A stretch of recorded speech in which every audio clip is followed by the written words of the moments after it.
Coming up on News Valdosta, a body found in Lanier County is identified as a Remington man. And the sex sting takes place in Moultrie. Erica Bacon will give us a look at the weather, and Ariana Deans has our local sports. News Valdosta starts right now.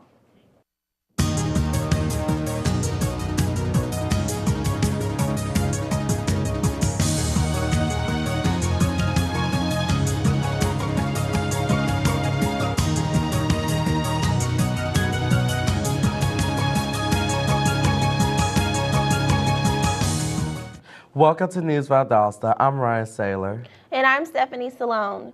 The body found in Lanier County, southeast of Lakeland, on Friday morning has been identified as 42-year-old Remington resident Keith Oliver Irwin. Remington police have conducted an investigation since late January when Irwin was declared a missing person. His body is in Atlanta undergoing forensic analysis and examinations. This case will be investigated as a homicide due to the unknown cause of death. Moultrie police have arrested several people for solicitation and sodomy and prostitution. Jamie McConnell and Jasmine Mosher are charged with prostitution, and Justin Suber is facing prostitution and drug charges. Police say text message conversations with the undercover cop led to these arrests. The investigation began when Moultrie citizens complained prostitution was taking place in their neighborhoods. Police reports investigated by going on Craigslist and other websites answering prostitution advertisements. Former Thomas University Administrator Riddick West was the first to be charged with solicitation of sodomy. The Moultrie County Police reports it will monitor sites to keep this crime from happening again in the future. Yesterday, we reported on checks in Colquitt County last Friday night and early Saturday morning. Today, we can tell you more about those traffic stops that produced 3 arrests with multiple felony drug charges. The Georgia State Patrol reports it has charged 34-year-old Shondell Collins with driving under the influence and possession of a knife and cocaine while attempting to commit a crime. The GSP also reports that 37-year-old David Collins was arrested for possession of cocaine and a knife or firearm while trying to commit a crime. The final drug arrest involves 47-year-old Betty Wagner, who was charged with having an open container, possession of crack cocaine, and driving under the influence. Authorities say a total of 20 arrests were made, including at least 11 DUIs. New Jerusalem Church pastor Charles Luke Jr. in Moultrie was arrested yesterday and charged with 1 count of statutory rape and child molestation of a 14-year-old girl. The girl reportedly went to a medical office stating that the 42-year-old pastor molested her over the weekend. Investigations sufficient interviews and forensic evidence led to a warrant for Luke's arrest, and he was released on bond. Officials say the investigation is still ongoing. The Valdosta Police Department promoted 10 officers yesterday with a ceremony to commend their achievement. Mayor John Gale, City Manager Larry Hanson, and the officers' families and friends were in attendance. Family members pinned their loved ones with their new badges, and Chief Brian Childress conveyed personal, heartfelt stories about each of the officers. The promotions range from sergeant to captain, and officers will begin their new jobs on Monday. Law enforcement officers say thieves in Colquitt County this week stole a bit of farm equipment. Thieves recently stole wire copper on 2 separate occasions from the irrigation system on Livingston Road, Bridge Road. 1 copper wire was valued at $1,300. Earlier this week, 4 black and yellow tractor rims were taken. They cost $13,000. A John Deere tractor valued at $81,000 and a Dodge Ram truck worth $8,000 were also taken earlier this week. Within the past week, over $100,000 in farm equipment has been stolen. Pedestrians younger than 16 and older than 45 are most at risk for getting hit at a crosswalk. News Valdosta's Dorian Baber is standing by with information that could save your life. With recent events in South Georgia, it is important to remind drivers and pedestrians of crosswalk etiquette. It is illegal for drivers to squeeze by, around, or cut off a pedestrian in a crosswalk. No pedestrian shall suddenly leave a curb or other place of safety and walk or run into the path of a vehicle which is so close that it is impractical for the driver to yield. When you see a flashing or steady don't walk sign, you should not cross the street unless you are already in the middle of the street. You should continue to finish your walk. Fines in the South Georgia for jaywalking can get up into the hundreds of thousands of dollars. For News Valdosta, I'm Dorian Baber. Coming up, the local election board changes poll locations. And local officials look at overpopulation in our schools. Stay with us. When every moment matters and a hand reaches out, when someone gives blood and a life is saved, that moment when heartbreak turns to hope, you're there through the American Red Cross. Every day, the Red Cross responds to nearly 200 neighborhood emergencies, and your support makes it possible. Use this moment to join us today. Visit redcross.org.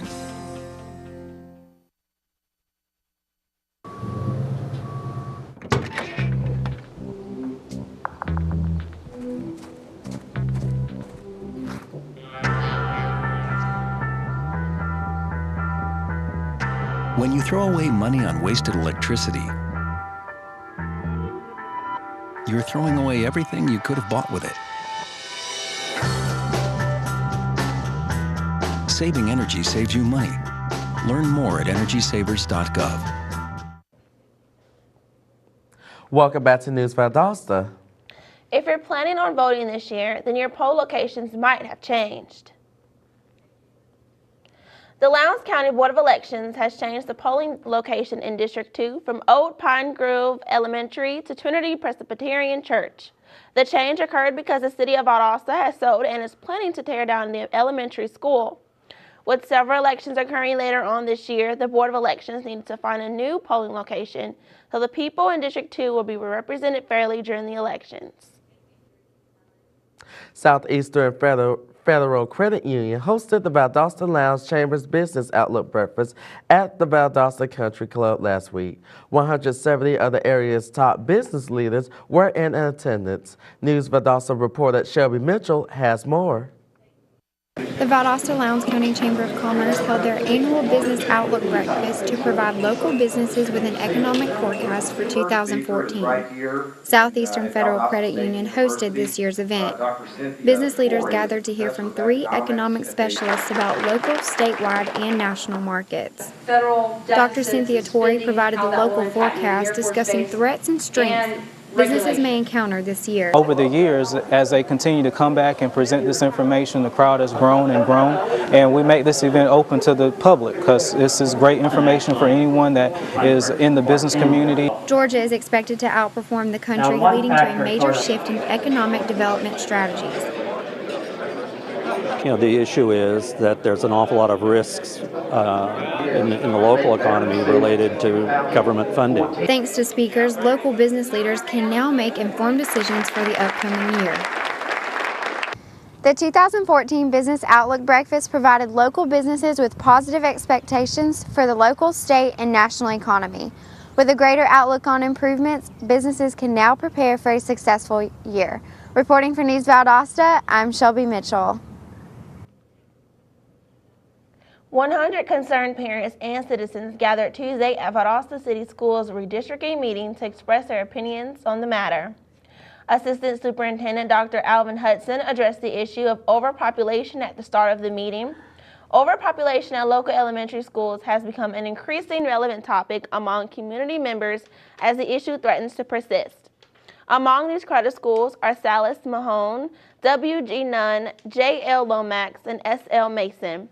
Hudson said the main goals for redistricting are to minimize classroom disruptions due to overcrowding while maximizing the educational experience, and to include as many neighborhoods per school as relatively possible. The next city school meeting will take place at 7 p.m. Tuesday the 18th at J.L. Lomax. The Turner Center for the Arts has many events in store this year, and here's what they're doing to promote art education. Reporter Chandler D. Jackson has more. Thank you. I'm here at Chick-fil-A's St. Augustine location, where vouchers are being dispersed in an effort to benefit the Annette Howe Turner Center for the Arts. These vouchers represent a 10% donation of your purchase that will go towards the Turner Center's art education programs. Can you tell us some more about the Turner Center for the Arts? Sure. The Turner Center for the Arts is your community art center. We're located in downtown Valdosta, and we serve the communities of Lowndes County, southern Georgia, and northern Florida as a resource for arts in our community. These vouchers represent a 10% donation of your purchase that will go towards the Turner Center's art education program. Mr. Cook, please tell me a little bit about how you feel art education is important to the youth. I think it's very important. I have 2 boys, and I think our education is very important. It gives them a good foundation for their future, whatever they choose to do. The 14th of February, Valentine's Day, we have a show that night. We also offer a dinner before the show. It is called the Shanghai Circus, and they're a group of acrobats from China. They come over here. We've had them over here once before. They did a phenomenal job. It's really amazing some of the things that they can do. This has been Chandler D. Jackson with News Valdosta. District 1 Valdosta City Councilman James Wright turned himself into authorities Sunday morning in connection with an auto accident. His abandoned Ford F-150 was discovered near the intersection of North Lee Street and East Central Avenue. Wright was reported as the only occupant of the vehicle, which smelled of alcohol. However, Police Chief Brian Childress says that Wright has not been charged with driving under the influence. Wright was charged with hit and run, failure to maintain lane, as well as failure to notify after striking a fixed object. The City Council will implement any actions towards Councilman Wright's current office. A quiet Thomasville neighborhood received a decorative fence to commemorate a rich piece of history. A prisoner of war site from the Civil War era was previously marked by a historical sign that detailed the location's story. That area housed almost 5,000 Union prisoners in the final months of 1864.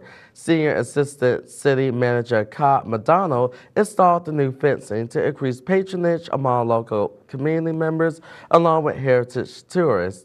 The fencing is meant to increase the lot's visual value and provide citizens with historic insight. Up next on News Valdosta, the weather has been chilly, but find out how our weather will change this weekend. Stay with us.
I got my MBA online at VSU.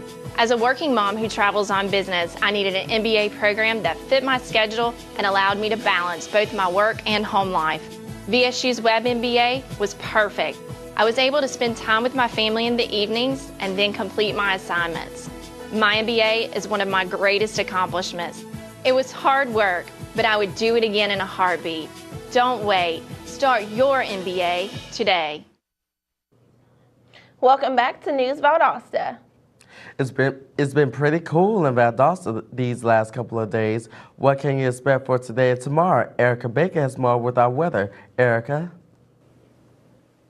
Thanks, guys. Valentine's Day is tomorrow, and it's already starting to warm up here in Valdosta. The clouds from yesterday's showers are overhead right now, but expect that sun to peek out later on in the afternoon. Pack away that umbrella because there will only be a 10% chance of rain. Today's high is 56 degrees with partly cloudy skies. Now, although it'll be warmer, there will be winds of 15 miles per hour, making it feel like 52 degrees. Stay warm, folks. Bundle up for tonight. The temperature low will be 33 degrees with clear skies. Expect the temperature to start dropping around 4 p.m. For Valentine's Day, expect a sunny but cool day from Cupid himself. The expected high is 67 degrees with sunny skies. You can expect the weather to remain pleasant all weekend with temperatures reaching up to 75 degrees. Our UV index for today is at a 5. Expect to meet those levels at high noon. Levels will remain that high until this evening. That's moderate, but be mindful of those sun rays, especially if you'll be outside for long periods of time. Yesterday, our pollen levels were extremely low due to rain, but today those levels will return to normal. The level will be at a low of 4. The predominant pollens will be alder and juniper, so keep those tissues and allergy medicines close by. I'm Erica Bacon, and that's it with weather. Back to you guys at the desk. Thanks, Erica. Coming up, Ariana Deans will give us a look at our local sports. Stay with us.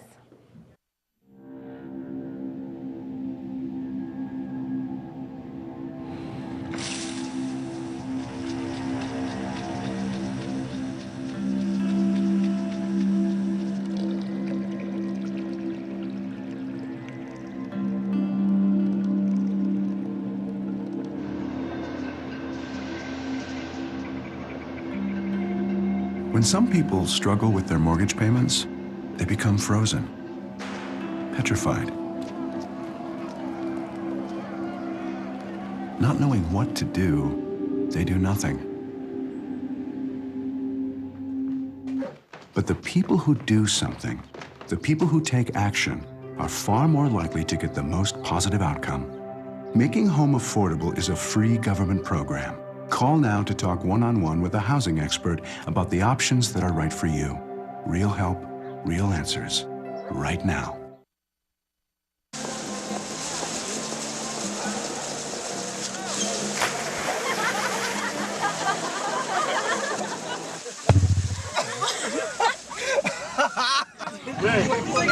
My dad's one of the producers who's there today. Bring this one.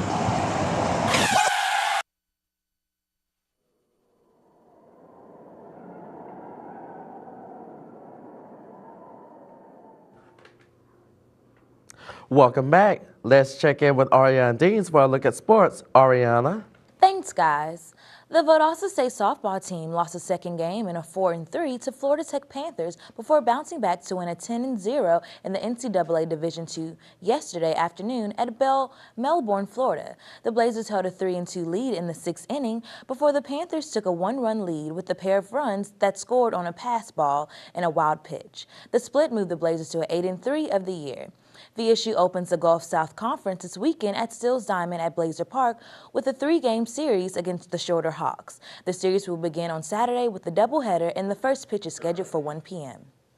In basketball news, the Lady Packers from Colquitt County are one step closer to reaching the 6A basketball tournament championship game, but they have to defeat Lowndes for the third time this season. The number 2 seeded Lady Packers will take the 20-4 overall record score in today's game at 4 p.m., where they will play the Vicats. The Lowndes girls, who are the number 3 seed, advanced on Tuesday's game where they eliminated Coffee County. The Colquitt County Lowndes winner will advance to Friday's championship game to face the Survivor Team semifinal game between Brunswick and Tift County. The championship game will be played at 7 p.m. on Friday. The losers of today's semifinal game will meet at 4 p.m. to determine the number 3 and number 4 teams, both of which will travel to the first round tournament games. The regional boys tournament will be held tonight. The semifinal matchup will have a top seed Tift County playing Coffee County, which eliminated Colquitt County yesterday. Number 2 seeded Brunswick will play Valdosta at 5:30 p.m. this evening. Tuesday was the day the Tift County Blue Devils won their regional tournament game over the Valdosta Lady Wildcats 62-44, and the Devils learned that they will be playing Coffee Trojans today in the semifinals.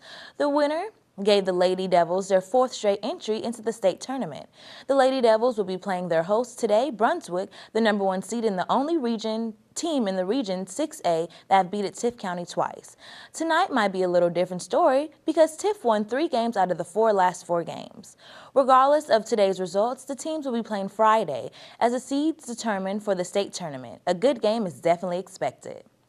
In some lighter news, the Highland Christian Academy principal David Ward honored 8 seniors last night during the last home game against Fulton Academy. Each senior received a basketball sign with their teammates and received at center court. Congratulations to all the seniors. In college sports, the Blazers are finally back at home for a game tonight at the complex and will host North Alabama at 8 p.m. The game opens a stretch of 4 home contests and 5 games for the Blazers. VSU is currently 9-1 at home at this home season and will use the stretch for the upcoming Gulf South Conference tournament, which begins March 7th in Birmingham, Alabama. And the Lady Blazers will also take on North Alabama at 6 p.m. tonight. In college tennis news, on Saturday, the 2 VSU tennis teams will travel to Winter Park, Florida, where they will compete against Rollins College. This is the first time the Blazers have played Rollins in 2 years, causing anticipation among the players. This is a chance for the Blazers to serve Rollins in an unexpected match. Well, that's all for sports today. I'm Ariana Deans, and back to you guys. Thanks, Ariana. When we come back, officials urge residents to learn CPR. Stay with us.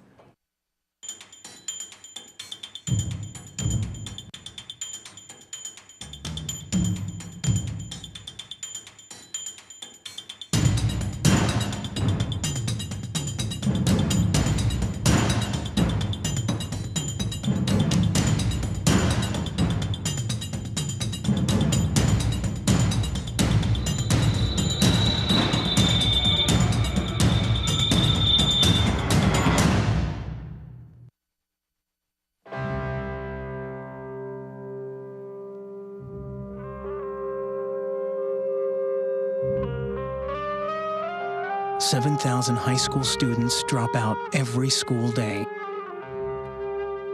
That's a line of desks more than 4 miles long.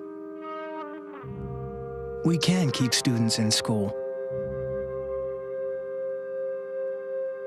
Visit boostup.org and take the first step. Welcome back to our Thursday edition of News Valdosta. Today's Valdosta owns Nanny McLeod celebrates her 100th birthday today. She has lived in the Valdosta area her whole life. She spends most of her time quilting, which she has done for years. Some of her favorite memories are going to church with her family and riding in her wagon and mule. A very happy birthday to you, Mrs. McLeod. Yesterday, Valdosta State University performed a tease of their show for this weekend. It was open to all Valdosta children. This mini show was to help promote the musical arts to young children.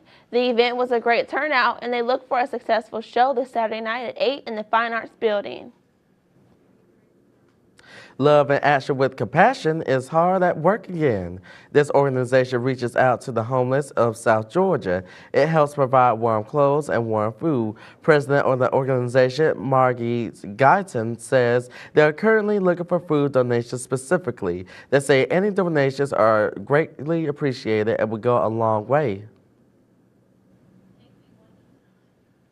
Still preparing for future storms, the city of Valdosta continues installing new storm drain pipes. The project will run all through February and March. These new drains will help prevent any flood damage and future storms throughout the city. Expect some closed lanes during this time along River Street. Want to have some good, messy fun this weekend? The Dewey Color Dash puts a spin on marathon runs like you've never seen them before. With more on the story, here's Olivia Steen. The Dewey Color Dash will be held this Saturday, February 15th. The Dewey Color Dash is a race that raises money for the benefit of families and patients who are cared for by the Hospice of South Georgia and the Langdale Hospice House. This 5K run is new and unique because runners will be met at the finish line with a cornstarch-created splash of color. Runners are encouraged to wear white or very light clothing in order to receive as much color as possible. Music, vendors, and photo booths will also be provided. So if you're interested in participating in this 5K event, make sure you register as soon as possible because online registration closes today at 3 p.m. And if you're not a runner but want to be a part of this great cause, volunteers are needed for water stations, color stations, food tables, and cleanup crew. So whether you are a runner, a volunteer, or simply a guest at this great event, just be prepared for a great time. For News Valdosta, I'm Olivia Steen. Well, that's our show today. I'm Stephanie Salone. And I'm Ryan Saylor. Thanks for watching. See you next time.